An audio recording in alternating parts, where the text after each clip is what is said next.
قائم ہو جاتی جی اور ظاہر ہے کوئی بادشاہت الیکشن کے ذریعے ووٹنگ کے ذریعے قائم نہیں ہوتی. جی جی بادشاہتیں جو ہیں وہ تو مار دھاڑ قتل غارت لمبی چوڑی آگ اور یعنی انسانوں کے سروں کی فصلیں اور انسانوں کے سروں کے مینار بنانا جی جی اس طرح ایک بادشاہتیں قائم ہوا کرتی تھیں. اور پھر ایسے جو بادشاہت قائم ہوتی تھی اس کی اپوزیشن کوئی نہیں ہوتی تھی. جی جی یا کم سے کم جسے کہنا چاہیے جیسے آج کل کی حکومتوں میں ایک پارٹی حکومت میں ہے اور ایک پارٹی حزب مخالف ہے اپوزیشن میں ہے، ویسا نہیں ہوتا تھا. تو جو حکومت قائم ہوتی تھی وہ صدیوں کے لیے قائم ہوتی تھی. تو سر سید اتنے سمجھدار ضرور تھے کہ وہ یہ دیکھ گئے تھے، بھانپ گئے تھے کہ اب انگریز جو ایک صدیوں سے قائم بادشاہت کو ختم کر کے اس نے اپنا اقتدار قائم کیا ہے، تو یہ کوئی 4 سال یا 5 سال یا 10 سال کے لیے نہیں آیا، بالکل ایسے یہ صدیوں کے لیے آیا ہے. جی جی تو جو ایک بادشاہت صدیوں کے لیے قائم ہوئی ہے، نیا حکومتی سیٹ اپ کہہ لیں جو صدیوں کے لیے قائم ہوا ہے، جی تو وہ صدیوں کے لیے ہوا ہے. بالکل صحیح. تو سر سید اس لیے حامی تھے کہ ایک نئے اقتدار کو آپ آخر کتنا اس کی مخالفت کر لیں گے اور آپ اس کے مقابلے میں کیا چیز پیش کریں گے کہ لوگ آپ کی طرف آ جائیں. جی سر سید کوئی ایسا ذہن نہیں تھے، اتنی بڑے آدمی نہیں تھے. وہ سمجھتے تھے کہ کم سے کم میں کوئی متبادل حکومت پیش نہیں کر سکتا، تو میں بجائے اس کے کہ میں خامخواہ والی مخالفت کروں، بس میں ایک ملازم آدمی ہوں، ملازمت کر رہا ہوں. اور مسلمان جو ایک وقت میں حاکم تھے لیکن کوئی ایسے 20-22% تھے ٹوٹل آبادی کا، اب ان کا اقتدار جو ختم ہوا تو سر سید نے یہ بھانپ لیا کہ اب صدیوں مسلمانوں کا اقتدار ویسا نہیں آ سکتا، کیونکہ آبادی مخالفین یعنی مخالف مذہب والوں کی بہت زیادہ تھی. تو اس لیے انہوں نے مخالفت برائے مخالفت نہیں کی، بلکہ سمجھداری سے ایک بڑے اقتدار کا ساتھ دے کر اس میں سے اپنا اور اپنے ہم مذہب لوگوں کا فائدہ لینے کی کوشش کی، حصہ نکالا. یہ سر سید کا پرسپیکٹیو تھا کہ اس پرسپیکٹیو میں وہ حکومت کے انگریز کی حکومت کے حامی تھے. انگریز کی جگہ کوئی اور حکومت اگر بن جاتی تو حکومت اس کے بھی ایسے ہی سر سید اس کے بھی ویسے ہی حامی ہوتے ہیں جیسا کہ سر سید انگریز کے حامی تھے. چونکہ سر سید یہ چاہتے تھے کہ مسلمان کا جو اقتدار ہے، اصل میں انہیں دکھ افسوس تو یہی تھا کہ مسلمان کا جو اقتدار ہے وہ اب نہیں رہا، اور ہم نے اپنا تشخص جو ہے وہ کس طرح سے دوبارہ بحال کرنا ہے. ڈیفینیٹلی انہوں نے بہت ساری جو تبدیلیاں کرنا چاہیں تہذیب میں، اس کے بعد باقی معاملات میں. تو وہ بنیادی طور پر تو وہ یہی چاہتے تھے کہ ہم نے انگریز کے ساتھ مل کے چلنا ہے، اور جب ہم اس کے ساتھ مل کے چلیں گے تبھی ہم اپنا مقام بحال کر سکتے ہیں. تو ڈیفینیٹلی سامعین محترم، سپر ایف ایم 90 بہاول نگر کی یہ کاوش اردو ادب کے طلباء طالبات کے لیے سود مند ثابت ہوگی. تو میں اس گفتگو کو تھوڑا سا اور آگے بڑھاتے ہوئے یہ پوچھنا چاہوں گا کہ آپ سر سید کی انگریز کی حمایت کے متفق ہیں؟ جی، میں سر سید کی انگریز کی حمایت سے انتہائی متفق ہوں، اس لیے کہ ایک بہت بڑا اقتدار جو قائم ہوا تھا اور بہت بڑے پرانے اقتدار کو ہٹا کر اس کی جگہ پر متبادل طور پر سامنے آیا تھا. جی جی. تو وہ رہنے کے لیے آیا تھا، تو اس کے ساتھ مخالفت کا کوئی فائدہ نہیں تھا سوائے کہ دیوار سے سر پھوڑنا. تو اس لیے میں سر سید کی اس وقت کے حساب سے جو اس وقت کے میں انہوں نے فیصلہ کیا انگریز کی حمایت کا، میں اس وقت کے حساب سے ان کی حمایت کا متفق سے انتہائی متفق. ٹھیک ہے، مطلب اس وقت ڈیفینیٹلی جو ماحول چل رہا تھا، اور سر سید یہ چاہتے تھے کہ مشینی دور میں داخل ہوا جائے اور تب ترقی کی جائے. جی.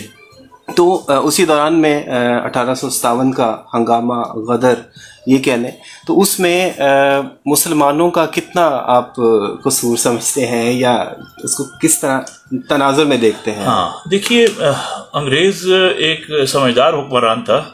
اس کے یعنی انگریز سے مراد جو اس وقت کمپنی کا دور تھا، کمپنی کا انگریز جو تھا، جی، وہ اس کے خلاف فوجیوں نے بغاوت کی.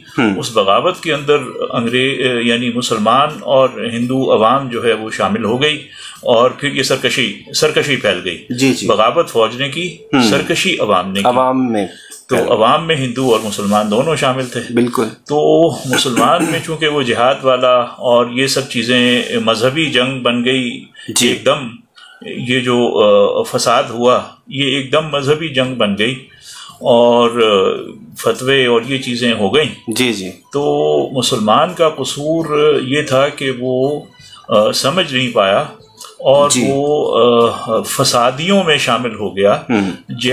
جہاد جسے کہتے ہیں وہ ایسا سچ نہیں تھا کیونکہ مسلمان بادشاہی کی حکومت تھی.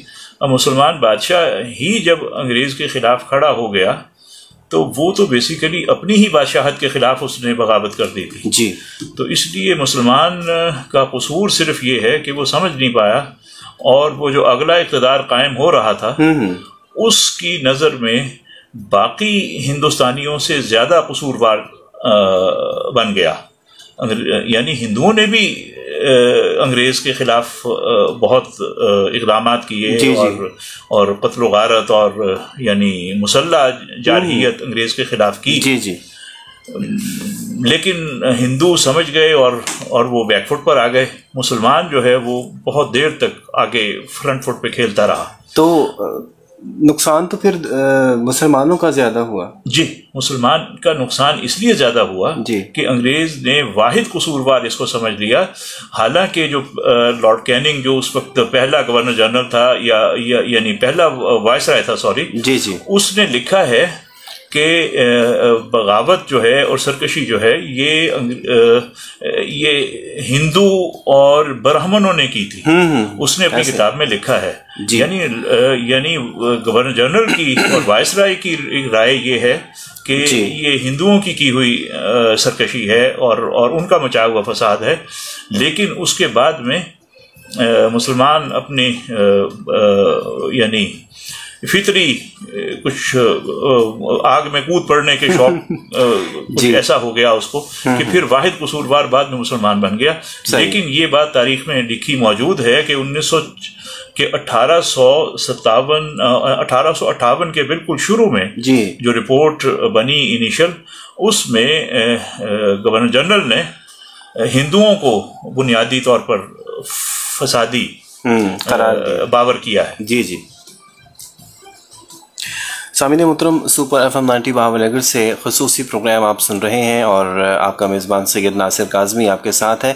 اور جیسا میں نے اپنے آج کی مہمان شخصیت کا تعارف کروایا کہ اردو ادب میں تحقیق میں تدوین میں حافظ صفوان صاحب کا بہت زیادہ کنٹریبیوشن ہے, بہت بڑا کام ہے. نہ صرف یہ اردو ادب میں, لیکن یہاں پہ میں آپ کو بتانا چاہوں گا کہ بنیادی سبجیکٹ جو ہے, بنیادی مضمون جو ہے وہ سر کا کمپیوٹر سائنس ہے. اور اگر ہم اس گفتگو سے تھوڑا سا ایک لمحے کے لیے ہٹ کے بات کریں تو آپ کا بہت بڑا کام ہے. اگر ہم گوگل میں جائیں اور جب ہم اردو لکھیں تو اس میں اردو لکھی جانے والی جو زبان ہے اس میں حافظ صفوان صاحب کا بہت بڑا کنٹریبیوشن ہے. تو اس کو ان سوالات کو ہم آگے بڑھائیں گے. اس کے بارے میں بتائیے کہ کیسے خیال آیا آپ کو کہ اس کو ہم اردو کو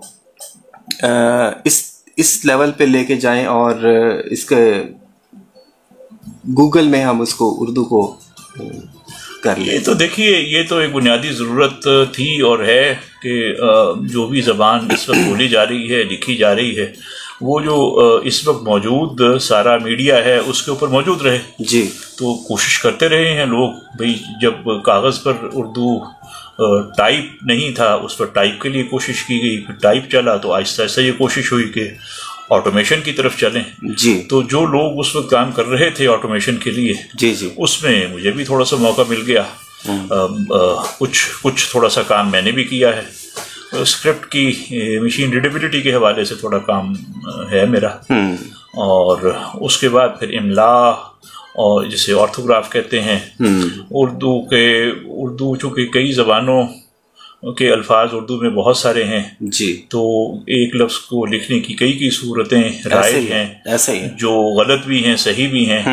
تو عوام جس چیز کو زیادہ اپنا لے وہ صحیح شمار ہوتی ہے. ہر زبان میں یہی ہے. ایسا ہی ہے. تو اردو میں اس قسم کے الفاظ کی مقدار ذرا زیادہ ہے جی. اس کے بارے میں تھوڑا سا کام کیا. وہ چھپا ہوا ہے، موجود میرا خیال ہے ہمارے اس آج کے اس گفتگو میں شاید اس کا ذرا کم ذکر ہے. بس وہ انشاءاللہ اس کو پھر کسی وقت بالکل بات کریں گے. تو سامعین محترم اور ناظرین، ہم گفتگو کر رہے ہیں سر سید کی خدمات پہ اور ان کی جو سیاسی خدمت ہے اور تہذیبی. تو میں سر آپ سے یہ پوچھنا چاہوں گا کہ سر سید کی سیاسی خدمت یا تہذیبی خدمت کہہ لیں تو اس کے بارے میں آپ کی کیا رائے ہے؟ دیکھیے، سر سید کی سیاسی خدمات ایک بہت بڑا منظرنامہ ہے جس کو آپ کہیں سے بھی شروع کریں تو آپ کسی نہ کسی یعنی اس کے اوپر بہت تناظر ہیں جن پہ گفتگو ہو سکتی ہے. جی بالکل. تو میں نے جتنا اس کو پڑھا میں یہ سمجھتا ہوں کہ سر سید کا جو سب سے بڑی سیاسی خدمت ہے وہ یہ ہے کہ وہ دا اسٹار ان دا ایسٹ کا جب سلسلہ شروع ہوا اس وقت سر سید نے اور جب کانگریس بنی تو سر سید نے بہت قوت سے انتہائی سوچ سمجھ کر تقریباً پورے زمانے کی مخالفت، اس وقت کے زمانے کی مخالفت مول لے کر انہوں نے مسلمانوں کو کانگریس کا حصہ بننے سے روکا اور اس کے لیے پوری قوت لگا دی اپنی، جو ان کی تحریری اور ان کی گفتگو بھی وہ کرتے تھے تو اخباری جو بھی چیزیں ان کی آتی تھیں انہوں نے لکھے، مضامین لکھے. ان مضامین کو انگریزی میں بھی ترجمہ کرایا تاکہ ان کا نقطہ نظر جو ہے وہ انگریز دنیا کے سامنے بھی آ جائے، یعنی براہ راست آ جائے. تو اس طرح انہوں نے بہت کوشش کی کہ مسلمان کانگریس کا حصہ نہ بنے بلکہ اپنی الگ سیاسی پہچان بنائیں. تو بالآخر مسلمانوں نے ان کی بات مان لی اور یہ اتنی حیرت ناک بات تھی کہ اس کا ذکر کئی اچھے لکھاریوں نے کیا ہے اس وقت کے حساب سے، جن کی سیاسی سے تھی انہوں نے اچھا کیا. اور سر سید کی یہ سب سے بڑی سیاسی خدمت تھی کہ انہوں نے مسلمانوں کا سیاسی تشخص جو ہے اس کا انفرادیت جو ہے اس کو بحال رکھا. کیا بات ہے. تو پھر یہ جو آگے چیزیں ہیں، پاکستان بنا اور یہ ساری چیزیں، اس کی بنیاد اس وقت تھی کہ مسلمانوں نے اپنی سیاسی شناخت کو کھویا نہیں تھا، اگرچہ انہوں نے اپنی صدیوں کی حکومت کو کھو دیا تھا. بالکل. اس صدیوں کی حکومت کھونے کے بعد بھی سیاسی تشخص کو قائم رکھنا، جو موجود ہے اس کو قائم رکھنا اور اس کو بڑھانا، اس کو توانا کرنا، یہ سر سید کا سب سے بڑا رول ہے. تو ایک تو ہم یہ کہتے ہیں کہ دو قومی نظریہ جو ہے وہ علامہ اقبال نے پیش کیا کہ ہم یہ سمجھتے ہیں کہ ہندوستان میں دو قومیں آباد ہیں، مسلمان اور ہندو، تو ان کو الگ ہونا چاہیے. تو سر سید احمد خان کے دو قومی نظریے کے بارے میں کیا آپ ان کو بھی بانی سمجھتے ہیں؟ دیکھیے دو قومی نظریہ، آپ اس کی سیاسی، آپ اس کی جذباتی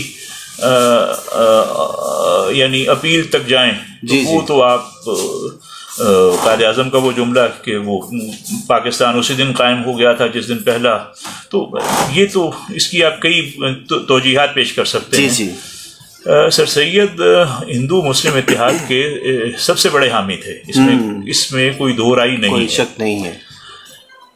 لیکن 1866 میں جب ایک وہ پورا واقعہ ہے، آپ دیکھ لیجئے گا اس کا ذکر جو ہے تو ایک خصوصی موقع آیا تھا جس کے بعد سر سید نے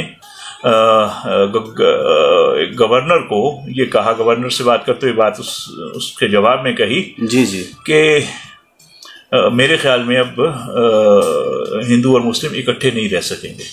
یہ 1800 غالباً 66 کی بات ہے. صحیح. تو ہم کہہ سکتے ہیں کہ سر سید ہی اس کے بانی ہیں، لیکن سر سید اکیلے اس کے بانی نہیں ہیں. حالات نے مجبور کر دیا تھا، اور حالات نے صرف سر سید کو مجبور نہیں کیا تھا، سر سید کی یہ بات سن کر اس وقت بھی بہت سے مسلمان اس لیے اس کے خلاف نہیں ہوئے کہ یہ کوئی انوکھی بات نہیں تھی. جی جی. بہت سے سمجھدار مسلمان، سنجیدہ مسلمان، حساس مسلمان اس بات کو سمجھ گئے تھے کہ اب شاید اکٹھے رہنا ممکن نہ ہو. جی. تو سر سید کی زبان سے یہ بات نکل گئی. تو ہم یہ کہیں کہ سر سید نے یعنی بانی ہیں اس چیز کے، تو یہ ٹھیک نہیں ہے. یہ اس دور نے اس سوچ کو پیدا کیا تھا جو اور بھی کئی لوگوں نے کہی ہوگی. بہرحال سر سید کا یہ جملہ کہنا ریکارڈ پہ آ گیا، تو اس طرح ہم کہتے ہیں کہ سر سید اس کے بانی ہیں. میں بانی نہیں سمجھتا، میں اس ماحول کو بانی سمجھتا ہوں. جی. تو جیسے ابھی ہم نے گفتگو کی کہ سیاسی تشخص کے حوالے سے، تو اقدار کے حوالے سے بھی ہم نے گفتگو ہم کرتے ہیں کہ جیسے سر سید احمد خان نے رسالہ تہذیب الاخلاق نکالا، اس کا نکالنے کا مقصد اور اسباب بغاوت ہند لکھنے کا مقصد کیا تھا ان کا، یہ تھوڑا سا ہمارے طلبہ کو بتائیے. دیکھیے، تہذیب الاخلاق کے بارے میں تو یہ ایسا ہی سوال ہے جو آپ مثلاً آپ پوچھئے مولانا مودودی سے، پوچھئے کہ جی اسلام کے بنیادی ارکان کیا ہیں. یہ تو تعلیمی سا سوال ہے، اس کا جواب عام مل جاتا ہے. جی جی. جو اسباب بغاوت ہند ہے، یہ اس کو سمجھنے کی ضرورت ہے. میں اسی کے بارے میں تھوڑی سی بات کر دیتا ہوں. جی. اسباب بغاوت ہند، اول تو اس کا نام اسباب بغاوت ہند نہیں ہے. یہ حالی نے مرتب جب کی حیات جاوید 1901 میں، تو اس کا نام مختصر کر کے رکھ دیا. اس کا پورا نام ہے اسباب سرکشی ہندوستان کا جواب مضمون.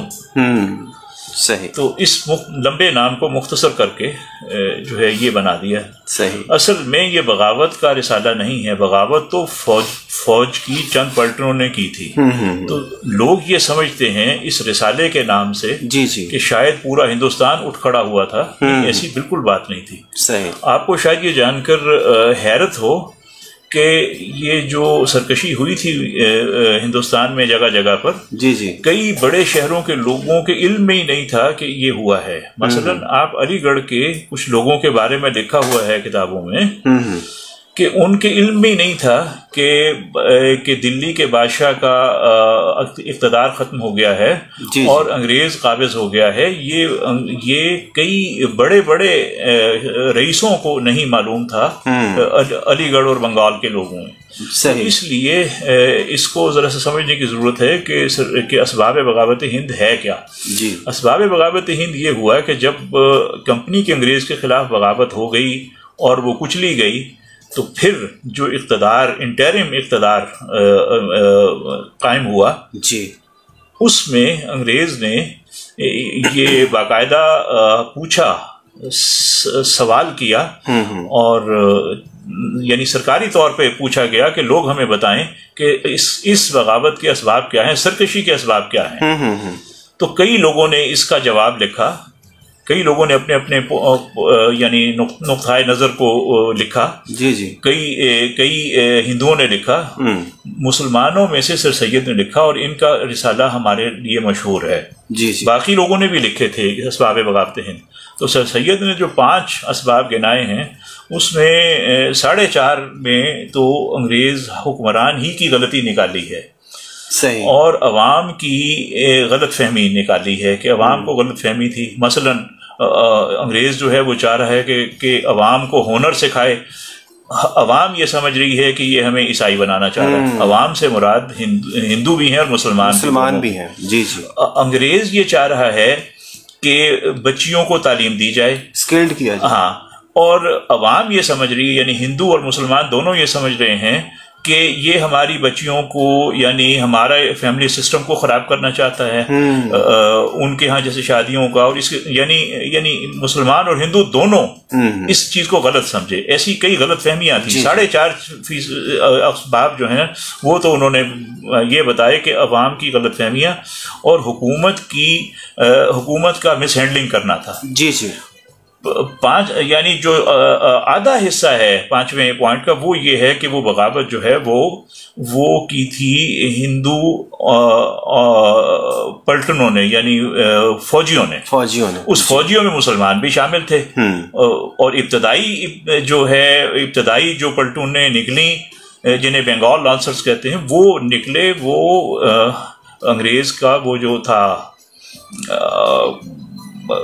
کارتوس پھر چربی اور یہ جو چیز تھی جو کہ مذہبی چیز کو ٹچ کر رہی تھی اس کے خلاف وہ نکلے تھے ہندو. پھر پیچھے پیچھے مسلمان بھی آ گئے اور پھر جو ہے ان فوجیوں کے ان باغی فوجیوں کے ساتھ عوام شامل ہو گئی. عوام کا مطلب ہندو اور مسلمان دونوں تھے. یہ سر سید نے یہ نکالے ہیں اور یہ بڑی پڑھنے کی چیز ہے. اس میں سر سید نے جو باتیں کہیں وہ اتنی اہم تھیں کہ ان کو کئی انگریزوں نے اس کا ترجمہ انگریزی میں کیا کیونکہ اردو میں لکھا ہوا تھا تو پھر ان کو سمجھایا. اور سر سید کا یہ جو رسالہ ہے آخری بات اس کے بارے میں کرتا ہوں یہ کوئی ادبی چیز نہیں ہے. سر سید نے یہ رسالہ عوام کے لیے نہیں لکھا تھا. اچھا سر سید نے یہ ایک رپورٹ قسم کی چیز لکھی تھی باقاعدہ نکات کی شکل میں جو اس نے اپنے افسران بالا کو پیش کی کہ بھائی جو تم نے پوچھا ہے سوال اے ہمارے حکمران جو تم نے سوال پوچھا ہے کہ عوام تمہیں جواب دے کہ اسباب کیا تھے تو بھئی وہ یہ 5 اسباب ہیں اور ان کے یہ سب کلوزز ہیں. یہ اس نے اپنے افسران کے لیے یہ جواب لکھا تھا. عوام کے لیے یہ رسالہ نہیں تھا. صحیح. تو اس کو ذرا سمجھنے کی ضرورت ہے. اس میں کئی چیزیں جو میں نے ایڈٹ کیا ہے رسالہ اس کے اندر کئی چیزیں ایسی ہیں. اصل میں تو اس کے اہم ایک اور بات یہ ہے کہ یہ 1858 میں چھپا یہ رسالہ. لیکن سر سید 1869 میں گئے انگلینڈ 1.5 سال وہاں رہے. جب واپس آئے ہیں تو 1873 میں یعنی رسالے کے چھپنے کے کوئی تقریباً 15-16 سال کے بعد انہوں نے خود اس کا انگریزی میں ترجمہ کرایا جس میں کئی چیزیں بہت مختلف ہیں. ان 15 سالوں میں اور انگلینڈ کا دورہ کرنے کے بعد سر سید کے پوائنٹ آف ویو میں خاصی تبدیلی آئی تھی. کئی چیزوں کو انہوں نے ریوائز کیا ہے. تو جب تک یہ دونوں چیزیں سامنے نہ ہوں اس وقت تک سر سید کا نقطہ نظر 1857 کی سرکشی کے بارے میں واضح نہیں ہوتا. بالکل صحیح. تو 1800 جو اردو والا رسالہ ہے یہ ان کا ابتدائی ایک یعنی نقطہ نظر ہے جس میں خاصی تبدیلی آئی ریفائنمنٹ آئی. وہ 1873 والے ترجمے کے ساتھ اگر رکھ کے پڑھیں تو اندازہ ہوتا ہے کہ کیا کیا تبدیلیاں ہیں. بہت ساری چیزیں ہیں. اس کو میں نے کچھ کا ذکر میں نے اپنے جو میں نے ایڈٹ کیا ہے رسالہ اس کے اندر شامل ہیں. تو وہ ذرا وہ دیکھ لیا جائے ذرا غور سے پڑھ لیا جائے تو اندازہ ہو جائے گا. جی ڈیفینیٹلی آپ کا بہت بڑا کنٹریبیوشن ہے. اور یہ جو آپ نے حال ہی میں منظر عام پر کتاب آئی ہے اسباب بغاوت ہند کے نام سے تدوین کی یہ واقعی اردو ادب میں بہت بڑا کام ہے. تو سر سید احمد خان کی جو شخصیت کی بہت ساری جہات ہیں سیاسی ہیں تعلیمی ہیں ریفارمر ہیں مطلب اور بہت زیادہ ہیں. تو آپ کے نزدیک سر سید کی شخصیت کی سب سے اہم جو جہت ہے وہ کیا ہے؟ ہاں یہ اچھا سوال ہے. اور میں نے جو میرا اب تک کا مطالعہ ہے اور جو میرا تجزیہ ہے وہ یہ ہے کہ سر سید ایک آدمی باپ بھی ہے بیٹا بھی ہے شوہر بھی ہے محلے دار بھی ہے کوئی کہیں افسر ہوگا کوئی دکاندار ہوگا. یہ ساری حیثیتیں موجود ہیں. بنیادی حیثیت کیا ہے تو سر سید کی بہت ساری حیثیتیں تھیں جن میں سے بنیادی حیثیت میرے نزدیک ان کی بنیادی جہت میرے نزدیک یہ ہے کہ سر سید مسلمانوں کے کارل مارکس ہیں. سبحان اللہ. مسلمانوں کی معیشت کو بہتر کرنے کے نقطۂ نظر سے انہوں نے کام کیے کہ اگر یہ اپنی معاش کو بہتر کر لیں گے تو ان کی سیاسی حیثیت بھی بحال ہو جائے گی اور جب سیاسی حیثیت بحال ہو جائے گی تو ان کی باقی بھی چیزیں ان کو مل جائیں گی. آپ مثلاً یہ دیکھیے کہ انہوں نے قانون وقف خاندانی اگر آپ پڑھیں اس چیزوں کو انہوں نے قانون وقف خاندانی جو ہے وہ اس کو یعنی ڈیزائن کیا اور اس کو وائسرائے کونسل میں پیش کرنے کے لیے کیا کہ جن مسلمانوں کے پاس چند چیزیں کچھ حکومتیں اور یہ کچھ چیزیں رہ گئی ہیں بھئی ان کی کچھ حیثیت سیاسی ہو معاشی ہو تاکہ چند لوگوں کو روٹی کھلانے جتنے پیسے تو ہوں ان کے پاس، بالکل صحیح، تو وہ ان کے پاس کچھ پیسے ہوں، کچھ سیاسی حیثیت ہو، معاشی صورتحال ان کی بہتر ہو تو یہ جی سکیں گے، ورنہ ان کا نام و نشان مٹ جائے گا۔ بالکل صحیح۔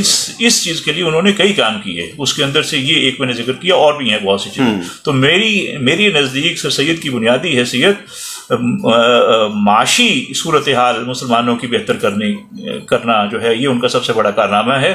میں تعلیمی اور باقی چیزوں کو سیکنڈری یعنی ثانوی حیثیت دیتا ہوں، ان کے جو کام یہ ہیں میں ان کو ثانوی حیثیت دیتا ہوں۔ کیا بات ہے، یہ بہت اچھی آپ نے بات کہی کہ مسلمانوں کے کارل مارکس جو ہے وہ سر سید احمد خان کو آپ نے کہا، بہت اچھی بات ہے۔ تو یہ فرمائیے گا سر کہ آپ کے فیس بک پہ جو اکثر پوسٹیں جو ہوتی ہیں اس میں سر سید کا مطالعہ کرنے کا آپ مشورہ دیتے ہیں، تو کس طرح سے اس کا مطالعہ کیا جائے اور کیا مطالعہ کیا جائے؟ بھئی یہ بڑا ٹریکی سوال ہے۔ دیکھیے مجھے ان سوالوں کو ڈیل کرنا، چلیے دیکھتے ہیں۔ دیکھیے گزارش یہ ہے کہ یہ بتانا کہ سر سید کا مطالعہ یوں کریں یا فلاں کا مطالعہ یوں کریں، یہ تو نہ میرا مقام ہے نہ کسی کا مقام۔ بھئی جیسے آپ نے کرنا ہے کریں۔ جی جی، ہر دور میں اگر کسی آدمی نے کوئی کام کر رکھا ہے تو ہر دور میں اس کی کوئی نئی معنویت ہوتی ہے، آپ اس کو خود تلاش کریں۔ جی جی، آپ اپنے مطالعے کی بنیاد پر کریں۔ تو میں یہ سمجھتا ہوں کہ سر سید کا ہی نہیں، باقی بھی جو بڑے لوگ ہیں، آپ کسی کو اگر سمجھنا چاہیں جی جی، تو دو چیزیں ہیں، یا تو آپ لوگوں کی کہی ہوئی باتوں سے اس شخصیت کی تصویر بنا لیں، اور ان کی کہی ہوئی باتوں یا ان کے بنائے ہوئے ان کے بنائے ہوئے نظریات کو کسی شخص کے بارے میں لوگوں کے بنائے ہوئے نظریات کو لے کر آگے چل پڑیں۔ دوسری صورت یہ ہے کہ آپ اس شخصیت کے بارے میں خود پڑھیں، صحیح، خود پڑھیں، اس کی چیزوں کو پڑھیں۔ تو سر سید کا لکھا ہوا، سر سید کا جسے ہم تحریری سرمایہ کہیں، وہ بہت سارا ہے، تو اس کو پڑھ لیجئے۔ تو سر سید کا کسی وقت میں کیا نقطہ نظر تھا، کسی وقت میں کیا تھا، کسی وقت آپ کو اندازہ ہو جائے گا کہ کیا تھے وہ۔ تو خود پڑھیں۔ مطالعے کا مطلب ہے کہ خود پڑھیں۔ مطالعے کا مطلب یہ نہیں ہے کسی ایکس وائی زیڈ یا کسی بڑے پروفیسر یا کسی بڑی خوبصورت چھپی ہوئی کتاب کو دیکھ کے آپ سر سید اپنی رائے قائم کر لیں۔ اپنی رائے نا، سر سید کو پر اپنی رائے قائم کرنے کے لیے چند ماہ لگا کر، 4-5 ماہ لگا کر سر سید کی سب چیزوں کو آرڈر میں پڑھ لیجیے، یعنی ترتیب میں پڑھ لیجیے، آپ کو خود سمجھ میں آ جائے کسی وقت کیا کہا ہے۔ صحیح۔ بھئی ایک آدمی سیاسی طور پر فعال ہے، تو جو سیاسی طور پر فعال آدمی ہے اس کی تو رائے روزانہ کے حساب سے تبدیل ہوتی ہے۔ بھئی ایک گورنر جنرل آیا، اس نے کچھ پالیسیاں بنائیں، آپ کی رائے یہ ہے۔ دوسرا گورنر جنرل آیا، اس نے کچھ اور پالیسیاں بنائیں، آپ کی رائے مختلف ہو گئی۔ تو بھئی کسی وقت میں وہ کچھ کہہ رہا ہوگا، کسی وقت میں وہ کچھ کہہ رہا ہوگا۔ ایسے ہی ہے۔ تو جو آدمی سیاسی زندگی میں فعال ہے، اس کی رائے کو یہ سمجھنا کہ یہ تبدیل کیوں ہو رہی ہے یا اس کا نقطہ نظر کیوں تبدیل ہو رہا ہے، یہ بالکل غلط بات ہے۔ بھئی وہ تو کرے گا ہی ہے، تو وہ اس کی بات واقعی، وہ جو ہمارے انہوں نے کہا تھا، اس کی بات واقعی قرآن و حدیث نہیں ہے، اس کی رائے تو تبدیل ہوتی رہے گی، مختلف جو بھی سیاسی حالات ہیں ان کے حساب سے۔ تو سر سید کی بھی ایسی ہوتی رہی ہے۔ کسی وقت میں آپ کو وہ انگریز کے نہایت حامی نظر آئیں گے، کسی وقت میں وہ انگریز کے نہایت مخالف نظر آئیں گے۔ سر سید وہ پہلے آدمی ہیں جنہوں نے کالونیل نظام کے بالکل کو برا اس وقت کہا، 1858 میں کہا انہوں نے کہ کالونیل نظام جو ہے وہ ٹھیک نہیں ہے، جب کالونیل نظام کے بارے میں کسی نے بھی کوئی لفظ برا نہیں کہا تھا۔ صحیح۔ تو کالونیل نظام کو برا کہنا تو پہلی جنگ عظیم کے بعد کہیں شروع ہوا ہے کہ یہ خرابیاں ہیں۔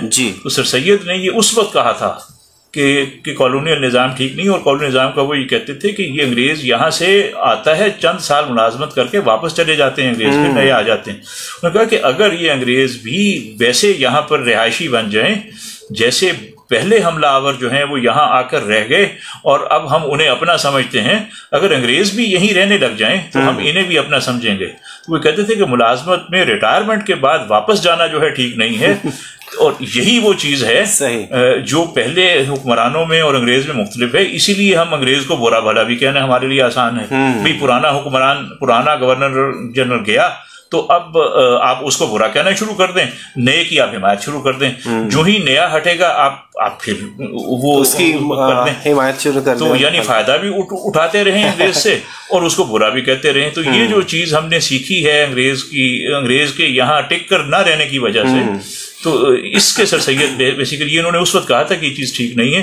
اسی کی وجہ سے انگریز جو ہے یہاں سے بہت کچھ جو اگر انڈیا سے لے کے گیا ہے وہ اسی لے کے گیا کہ گھر اس کا پیچھے تھا، وہ اپنے پیچھے والوں کو بھر رہا تھا. بھائی تو اگر وہ یہیں رہ جاتا تو اپنی ساری جو اس کی قوتیں ہیں اور جو کمایا ہے اس نے وہ یہیں کے لوگوں پہ خرچ ہوتا. ایسے ہی تو یہ چیز تھوڑا سی ٹرکی ہے لیکن سمجھنے کی ہے. ٹھیک ہے جی.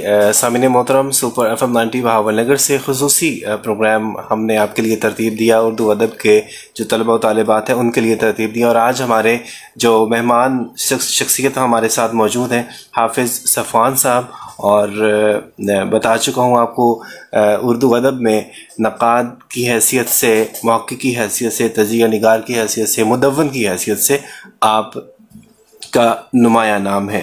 تو سر اب پروگرام کو وائنڈ اپ کرتے ہیں. اس کو چلتے چلتے آج کے جو طلبہ و طالبات ہیں یا آج کا جو فرد ہے اس کے لیے کیا پیغام دینا چاہیں گے؟